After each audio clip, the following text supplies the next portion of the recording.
Hello, everyone. Welcome to this week's edition of the Just Us Marks Wrestling Recap Show. I'm the Athletic Geek. Joining me this week is EZ. What's up? Yep, we had the fallout from Survivor Series. This week we have the Continental Classic. Um, yeah, so let's get started. If you've never seen the show before, this is the Just Us Marks Wrestling Recap Show. Met Easy at All In and Starcast. We love wrestling, we love talking wrestling, we love sharing our love of pro wrestling with each and every one of you out there. However, just like each and every one of you out there, we're just fans. Our opinions that have any other fans. We avoid insider terms. We're not insiders. We're not wrestlers. We're just a bunch of marks. And we're going to talk about Raw. Which, hello, Selena. You're not going to stand up here right now. Sorry, kitty. Yeah, a lot of stuff happened at Survivor Series. I briefly touched on this last week. I thought Survivor Series was a good show. I just don't like CM Punk. Like, I thought it was a really... Unfortunately, I was away on vacation for Thanksgiving, so just my 2 cents is cool. Welcome back, hypocrite. I mean, just one of those, like... Well, we'll get into that here at the very end of this segment. Yeah, it would just take too long. But Randy Orton came back, and I'm not the world's biggest Randy Orton fan, but I'm glad he gets to wrestle again. You know, I'm glad he didn't have premature retirement. Cool for him to come back. We have a tag team turmoil match to kick things off after the Randy Orton segment. Starts off with DIY and Alpha Academy. DIY eliminated Alpha Academy. Then DIY eliminated Indus because we all wonder where they were at. Then the Creed Brothers eliminated DIY. Then the Creed Brothers eliminated The New Day. And then the Creed Brothers eliminated Imperium. And this was a good match. I like that they're actually using the Creed Brothers. I like how they brought them up and from NXT, and they're using them and using them well out of the gate. Still would have liked, more nuanced stuff. Like, I'm saying, shouldn't say nuanced, because it wasn't a bad match, and it is good. The Creed Brothers, beating three teams does establish them well. So I'm not saying it's bad, but I'd just rather have more programs and feuds in the division instead of just one. But there you go. Ivar and Bronson Reed had double count out, but it was a really good hoss fight. Cody Rhodes said that he will be in the Royal Rumble, but then he got red misted by Shinsuke Nakamura, setting up his next program to before the Rumble, Cody and Nakamura, which shouldn't be a bad program. Nia Jax via Zoe Stark. Chelsea Green, Piper Niven. They defeated Natalya and Tegan Nox. Also, Randy Orton had his first singles match back against Dominic. Okay match. And also, who the hell is Jelly Roll? Apparently a really big deal in the music world. Yeah. In the country world, so that explains it. Country, but he does a bunch of music. I don't really listen to him, but there's a bigger world out there than just me. So, I'm not gonna pass judgment. Apparently, it's a big deal, and he didn't do anything to disrespect the wrestlers of the show being on there. So, got no problem with Jelly Roll. I did like the R-Truth segments where he was looking for the Platinum Award-winning Jelly Rolls to eat. And then he found the Platinum Award-winning Jelly Rolls to eat and got powdered sugar all over the New Day's or not the New Day, the Judgment Day's couch. That was a funny segment. R-Truth was the best comeback at Survivor Series, no question. Just please freaking use them in matches. Nah, I'm going to disagree with you. I really don't even... He's just fine as he is. He's not R-Truth at this point is not the sort of wrestler that's going to have like the classic matches. So him just kind of being like a character that just shows up, I like that better than him like going out and having a 10-minute match on Raw. I like that. I mean that's more entertaining to me than a match. There comes a point where it's like, you're the comic relief for so long that's like, okay, he's got full potential. Full potential. He's like his time's come and gone, and I love R-Truth, but his time's over. Like this is his role now. Is being funny. All right, then. He's like Danhausen. When Danhausen gets old, this is what Danhausen will be. And at least I want to see Danhausen do some great stuff. But when Danhausen gets old, or if he keeps getting hurt, it might come even sooner, this will be Danhausen's role. Then we have PG Punk's interview. And I'll give PG Punk this much credit. He finally told the truth on something at the very end when he said, I'm not here to make friends, I'm here to make money. Which is really what he was all about, even in AEW. And don't at me that he wasn't. None of you all. No. You bought into his bullshit of, I want to help people, hook, line, and sinker, and at least now he's honest. At least now he's being truthful. He doesn't care about anybody but his pocketbook. And you know what? There you go. At least his wife was more successful. Come at me. Okay, I hate CM Punk, but how? How is she more successful? Lee at least was like trying to get the women's division, back on top. Minus how you kind of book her, make her look crazy, psycho. It's like, yeah, no. But how is she more successful than her husband? I don't know. My voice has just been like all sore today, so. Okay, I'm at the like because she was not. I mean, I hate CM Punk. I hate Phil Brooks. I cannot stand the man. But I looking at it objectively, it would be like saying that AJ Lee was more successful than CM Punk would be like saying that Dale Jr. was more successful than Jimmy Johnson. I mean, Jr. was obviously great, but was he more successful than Jimmy Johnson? No. And I'm sorry to Jimmy Johnson for comparing him to CM Punk.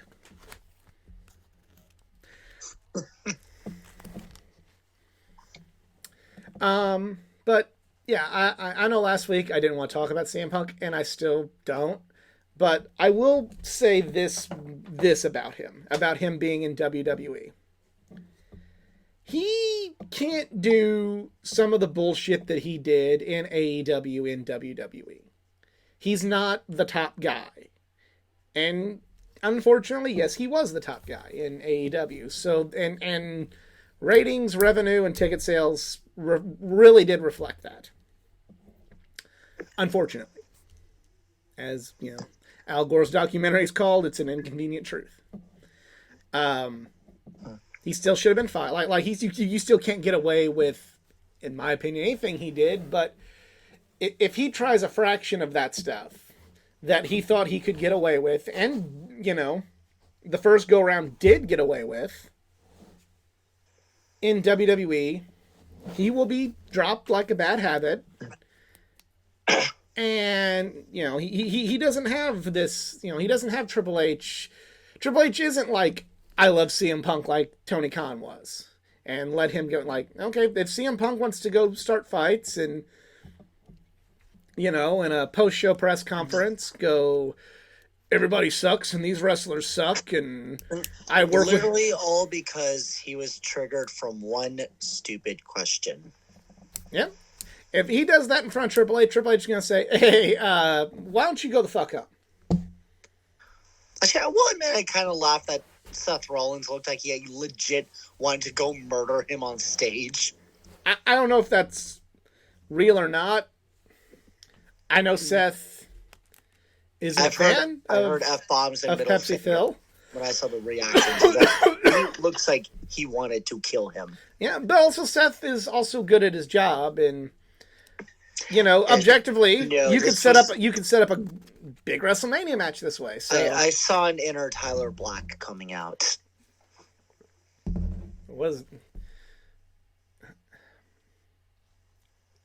And also, I think I heard McIntyre was also not happy with the return.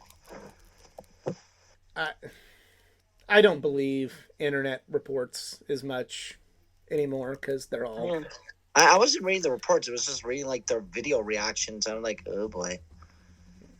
The story I heard about McIntyre could mean anything. So, Fair.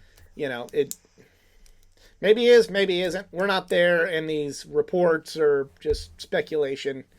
Which is what at least we give the common courtesy of saying. We're just speculation on this show, unlike old Dave and Brian and SRS. Come at me. All you people that fucking worship at their altars. It was a watered down, hollow interview, but I've thought CM Punk's been watered down and hollow since 2013, 2012. I've not liked the guy since then. I've always thought he was kind of a dick. Even once upon a time I was a big CM Punk fan. And then I heard all these stories about him being kind of a dick. And are they true? Are they not true? Hey, who knows? But there's a common thread to all of these stories, and then I listened to an interview with Punk where he kind of confirms that he is a dick. And I don't like him. So when he came to AEW, I saw through the bullshit that a lot of other people bought into, and I get it. There's a bigger wrestling world than who's sitting in this chair right here. So, people like CM Punk, they want to believe in him, and that's cool. But I never bought into anything he said, and at least now we know it's hollow. Now we know it's bullshit, and let's just move on. Mm-hmm. Some people are going to be happy about this, and enjoy it. Enjoy it. If you like CM Punk and you're happy he's in WWE, have fun. Who the fuck am I to say you're wrong to have fun with this? As long as you're not an asshole, I'm not going to be an asshole. Moving on. SmackDown. So Randy Orton was going to pick what show he was going to sign with, either Raw or SmackDown. But Bianca Belair kicked off SmackDown, and it was kind of a weird segment. Not the greatest. But she did make a challenge for Io Sky's championship. We have Butch versus Bobby Lashley in a good little match. Lashley ended up winning, but still good match. Santos Escobar wrestled Joaquin Wilde. Kind of your nothing match, but setting up because Rey Mysterio's out. Santos versus Carlito. All right. Kevin Owens wrestled Grayson Waller with Logan Paul on commentary. Kevin Owens won, setting up Logan Paul Kevin Owens match for the U.S. title. Cool. Bianca Belair versus Kairi Sane. Structure match. Okay, I know you hate Logan Paul. But same way you hate CM Punk. No, but I'm also gonna just say this, and I like Kevin Owens more too. But if they had a legit fight, Logan Paul would kill Kevin Owens. Logan Paul was a professional fighter, or at least had more professional fighting experience than Kevin Owens did. So maybe don't want that to be the guy to, impose their will onto Logan Paul if that's what you want. Yeah. No. Although, on a side note, there's a SmackDown exclusive interview that Owens needs an X-ray on his injured hand, so that's beside the point. Well, that sucks if Owens is hurt.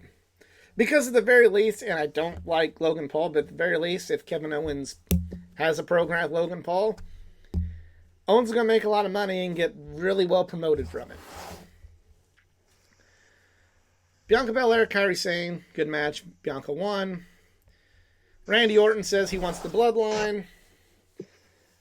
Chose to sign with SmackDown. And then RKO'd Nick Aldis. So I think they're for the Royal Rumble setting up Roman versus Orton. I don't want to see that match. But again, the fandom is a lot bigger than this room. So there's a market for that match. I'm just not in that market. Now we light the fuse and bring the boom to talk about Dynamite, maybe, if it pulls up. Here we go. All right. Starts off with a Continental Classic match between Jon Moxley and Jay Lethal. Moxley won. It was good. Like, it wasn't anything like, oh my god, I'm going to remember this match forever, but it was a good match for the tournament. Continental Classic match, Mark Briscoe versus Roosh. Roosh won. I'm not the biggest Roosh fan, but it was a good match. MJF did an interview. Challenged the Devil's Henchman to a tag match with Samoa Joe. Samoa Joe's none too pleased about it. Was what it was. Not bad. And the speculation still continues. Who's the devil? Yeah, now that Punk's in WWE, that eliminates Punk. Yeah.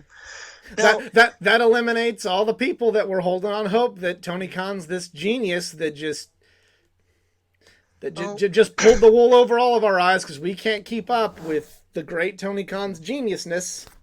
Yeah. And that's beside the point. But now, rarely do we ever agree about what Bully Ray might say, but I like his theory that it still could be MJF. Yeah. I mean, it's not a bad theory from Bully. A broken clock is right twice a day. He brought up that he got attacked by the Aces and Eights to hide the fact that he was the leader all along. Yeah, I mean, it's definitely a possibility, and like I said, a broken clock, is right twice a day, and I'm not saying he's right, but I'm also not saying that his theory holds any less weight than anything else now.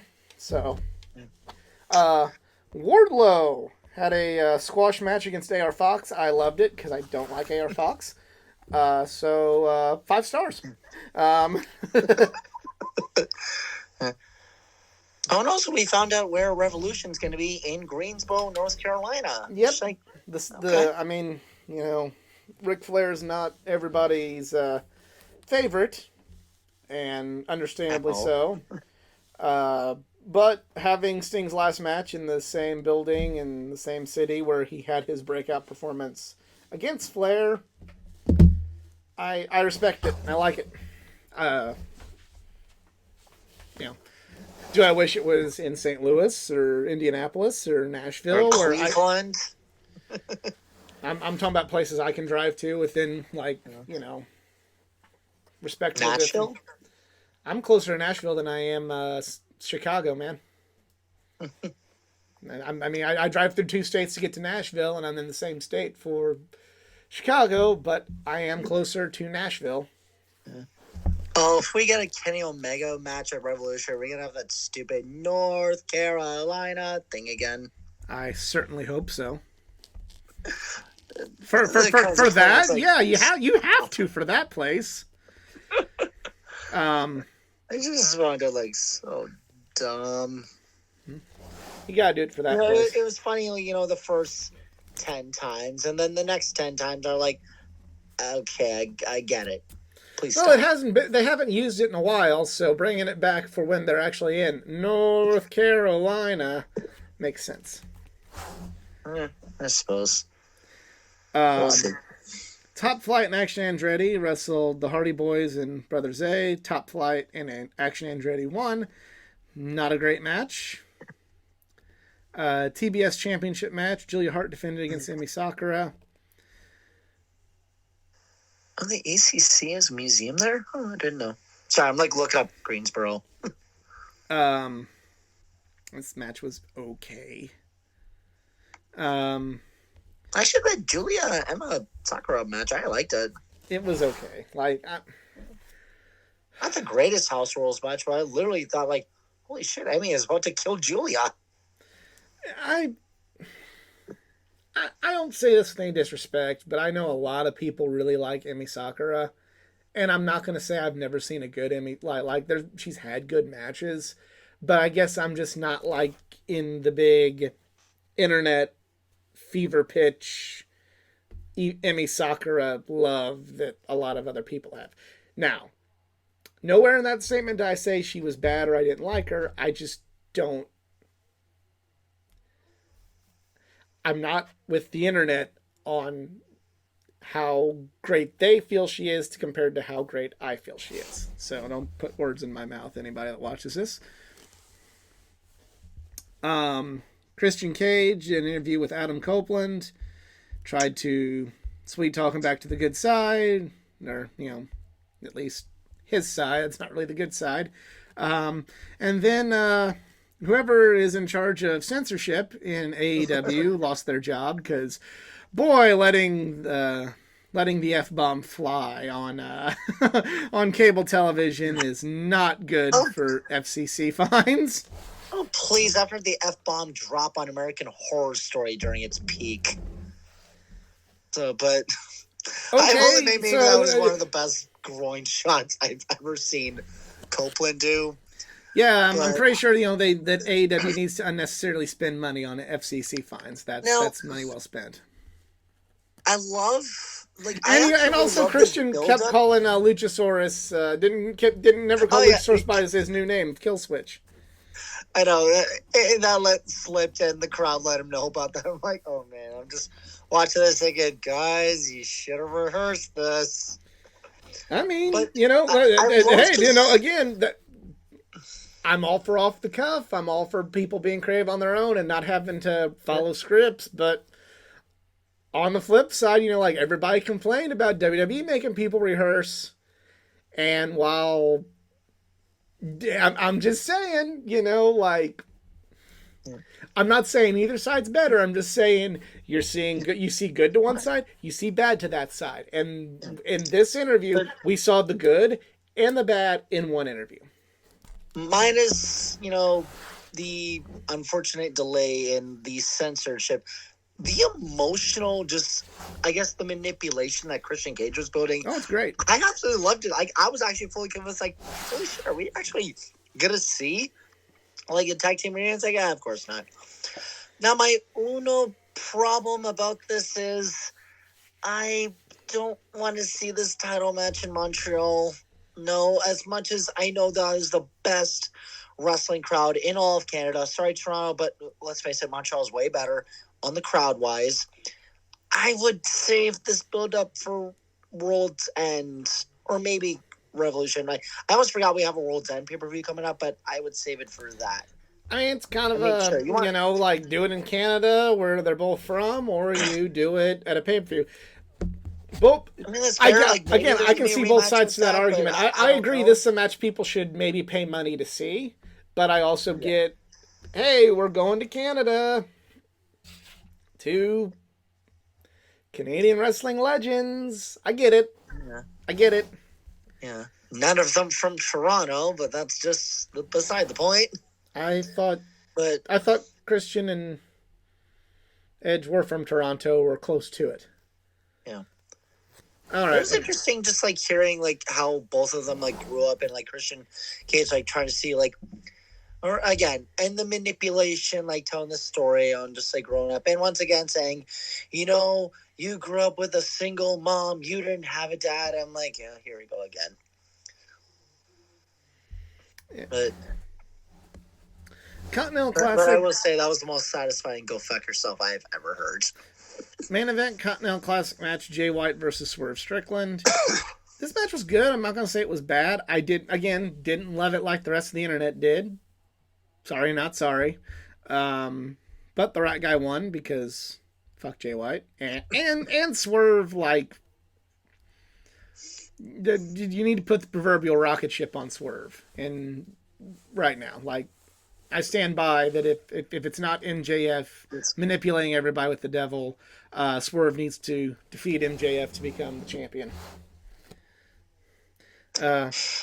Although there is like one okay, and I had this like moment of epiphany a moment ago where it's like, what if like I know like Stokely Hathaway doesn't have his stupid group anymore, which thank freaking the firm, which again thank freaking God. But I almost thought, what if Stokely's the devil, because MGF did pay his dues for the firm to help him win that little ladder match. So maybe it's That would be the devil a paying his very dues. that would be a very like fart sound. And I like Stokely. I think he's a good manager. Yeah. But I think if it ends up that this is just Stokely, Well, maybe not Stokely, but whoever was like associated with the firm or so. if it was like, the people that were dues. associated with the firm and Stokely, knowing who was all associated with the firm, that is a wrestling writing equivalent of a fart noise. I know I know the internet AEW fans will defend it and talk about how great that is, but after all this hype, if it's that is pretty much yeah. This has been built up big. It can't just be people that are okay to a fraction of the bubble that the AEW fan base is. Period. Okay, well, we have Hathaway, Ethan Page, Moriarty, the Guns, Morrissey. Yeah, okay, maybe not. Yeah. So if it's Stokely and I love Ethan Page, but if the devil is Ethan Page, come on now. Come on now. And then there's like people speculating Wardlow's like, no. Just like we're like running out of people. I'm fully convinced. It's probably gonna be Jack Perry at this point. It's gonna be Jack Perry or. Okay, if it's Perry, I wouldn't call that fart noise, but I wouldn't say it's like, oh my god, that's great. Like, you would really need to follow up well with it. Yeah, big time. To me, the best option would be Adam Cole.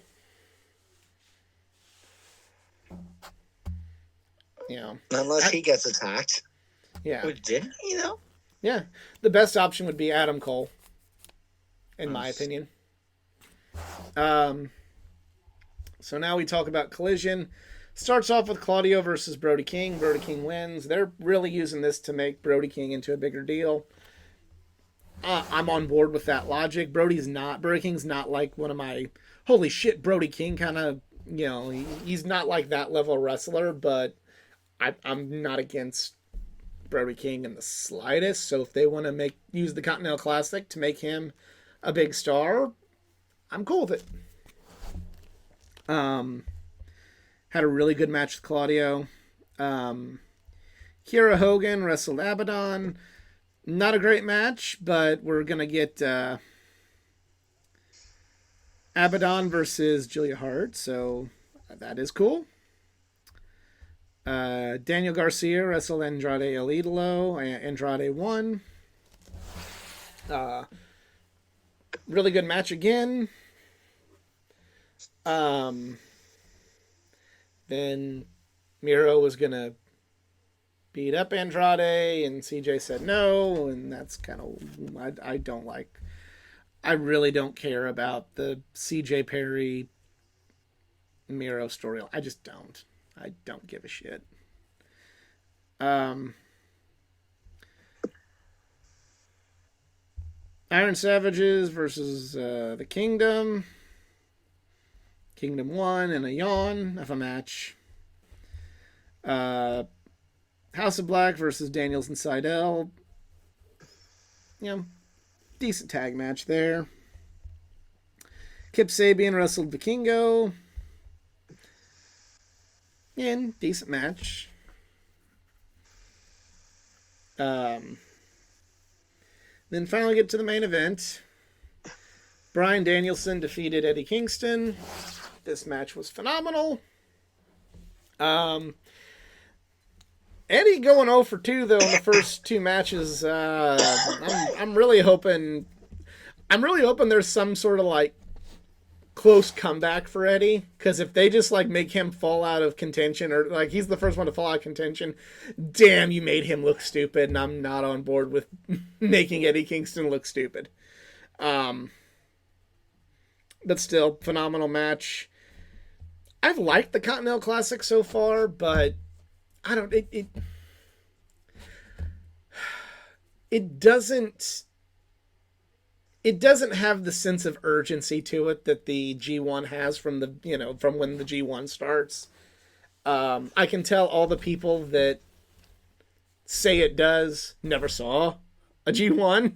Like, I'm not saying that this is bad or you're wrong for liking it, but I can tell, like, with some of the takes that I read about the Continental Classic, and it's as good as the G1. It's like, tell me you've never watched a full G1 climax without telling me you've never watched a full G1 climax before. It just, maybe it needs time to establish itself, but there's not that, like I said, that sense of like that big match urgency feel yet, that the G1 has. And part of that's also because in the G1, like, that's the only thing that goes on during, in New Japan, when the G1 climax is gone, there isn't anything else. There's not anything else going on. It is, here is your month of shows, and that's what they're all about. And you can't, in defense of AEW, you can't do it that way. That's not how North American wrestling fans, and the way the programs are set up, you can't do it that way. But, I just really want them, I'm hoping with a few more of these, you can get like that big match, real sports sort of urgent feeling with these matches. That I think that's the one thing that, to me, the Continental Classic's lacking in comparison to its New Japan counterpart. I don't know. And yeah, that is the week in wrestling.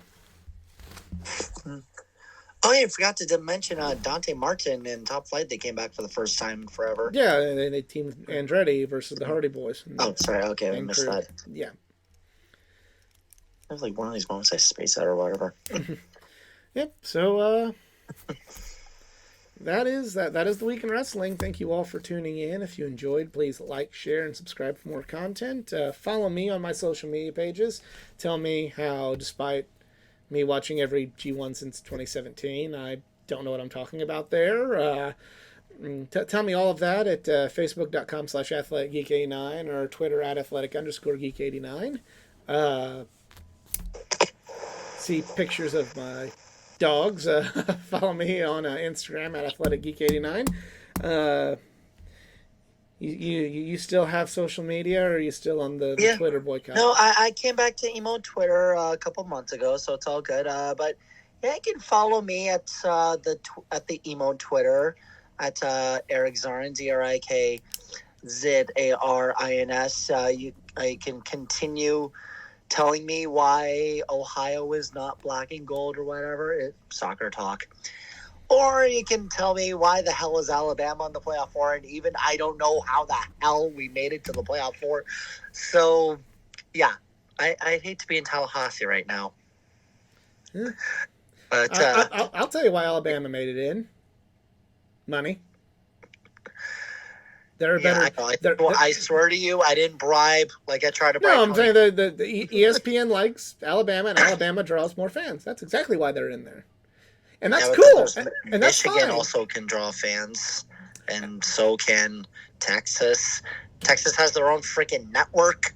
I'm just saying now. To all the Alabama fans or all the SEC fans who would always say, Notre Dame really shouldn't even be in a bowl, much less, in the playoffs. You got the same preferential treatment that we get now. You're seeing it.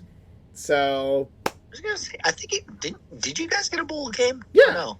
Yeah, we're fucking ranked. We're gonna get a bowl. It means nothing. Bowls don't mean diddly shit anymore. But it's a game. It's $4 million. So there you go. Oh, you're trying to figure out like which. Oh, you got the Sun Bowl. Sun Bowl. Oh, you and Oregon State. That actually should be a good match. All of our best players are sitting out, so it don't mean shit, and so are theirs. So it doesn't mean shit. But again, you got the same.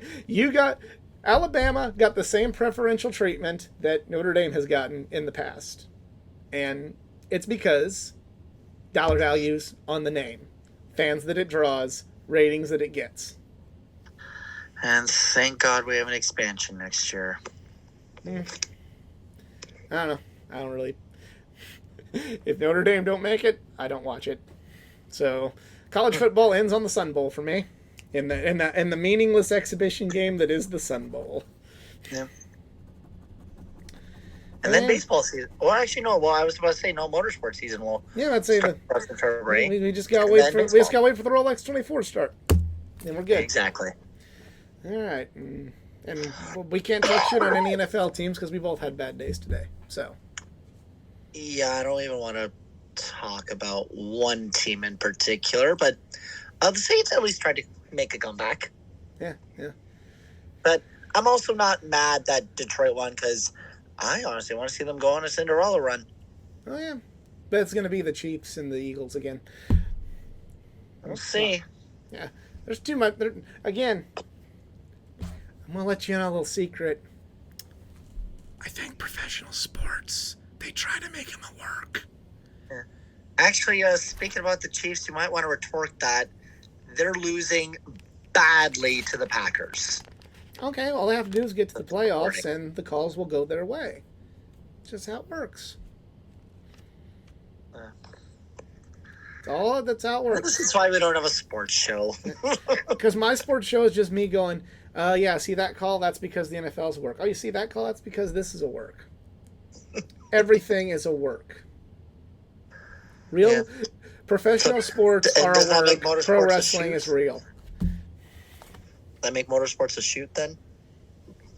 Yes. Well, I don't know. I don't know. I'm sure every time Hendrick gets a questionable car, they somehow don't get as many points penalties as other teams. So hey, there you go.